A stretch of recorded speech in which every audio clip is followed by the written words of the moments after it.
Alors, en conclusion, on va repartir sur les cailloux et le plâtre.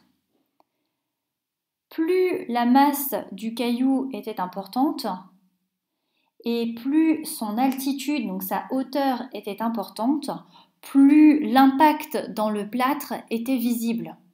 Pourquoi ? Parce que ce caillou, il avait plus d'énergie. Ce caillou qui avait une masse plus importante et une hauteur plus importante, il avait plus d'énergie. Il avait plus d'énergie au moment de l'impact dans le plâtre.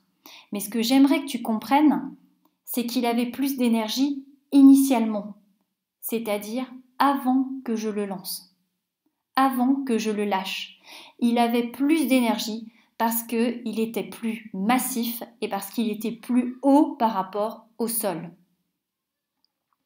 Et cette énergie qui dépend de la hauteur ou de l'altitude par rapport au sol et de la masse, on l'appelle l'énergie potentielle de pesanteur ou alors l'énergie de position.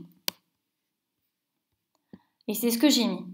Un corps possède de l'énergie potentielle de pesanteur EP, qu'on note grand E petit p, ou énergie de position. Donc le terme physique, c'est énergie potentielle de pesanteur.